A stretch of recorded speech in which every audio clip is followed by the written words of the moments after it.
Netanyahu posted on X reiterating his stance on the two-state solution, saying Israel rejects international calls for a permanent settlement with the Palestinians, and Israel will continue to oppose the recognition of a Palestinian state.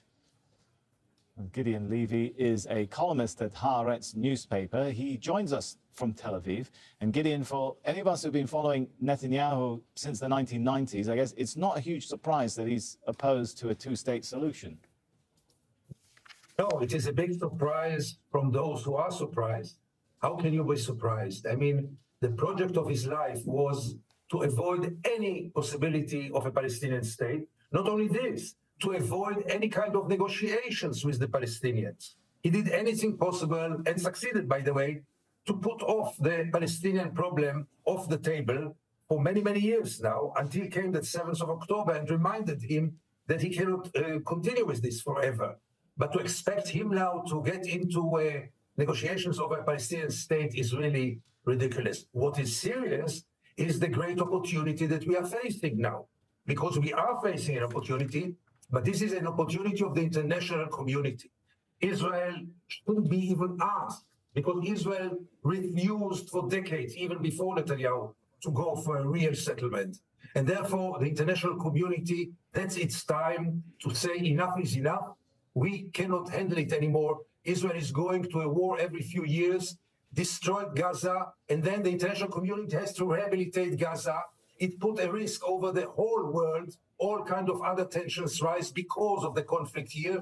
It's enough to leave it to Israel. That's the time that the international community will try to impose a solution, because otherwise it will last like this forever.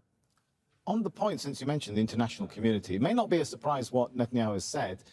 Should we be surprised, though, how easily some Western countries seem to have gone along with Israeli requests at this point? But Ireland's foreign minister is one of those who is characterizing some of these Israeli requests as a disinformation campaign to undermine a Palestinian state and the right of return for Palestinian refugees.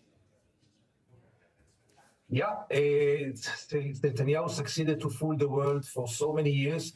But it's not Netanyahu's fault. It's first of all the international community's fault that followed the bluff, and it was convenient to everybody. Let's not be hypocritical about it. If it would have been really important for the United States to find a solution, the United States knows very well how to get to a solution and how to put pressure on Israel, not by condemnations, not by declarations for Pluno. Israel can easily ignore it, by simple measures. The United States never had done it. The international community, including the EU, had never done it. And maybe now time will come to do it. And countries like Ireland were always lonely voices, even within the EU, because the EU supported the occupation. Let's face it.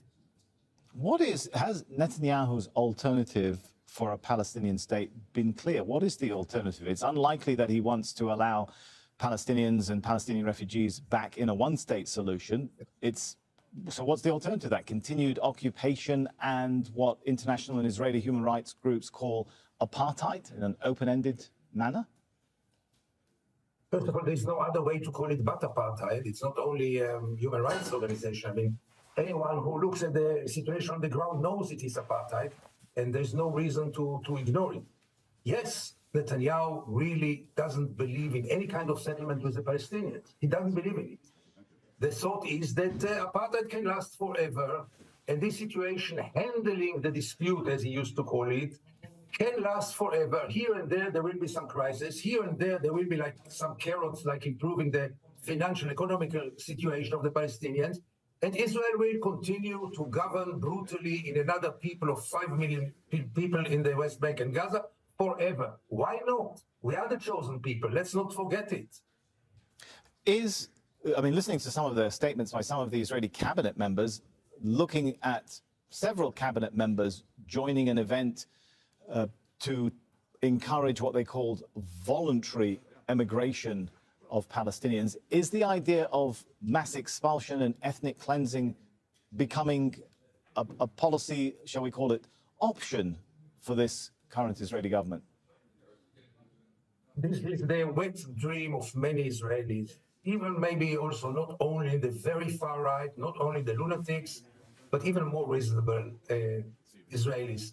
not the majority, obviously, by all means not. It is a solution, by the way. That's a final solution.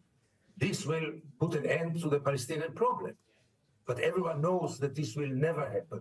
Those lunatics and others dream that under the shade of a terrible war, maybe even more terrible than the war in Gaza now, something will happen and the Palestinians will have to leave the Gaza Strip.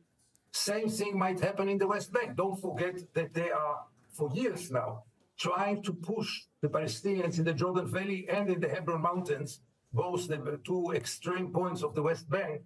They try to push them by tyrannizing their lives in order to make them leave. The only problem is that the Palestinians are much stronger than this, and they don't leave. For many years, Israelis believed that if we just tyrannize them enough, they will just take their stuff and go away. Unfortunately, this didn't happen and will not happen.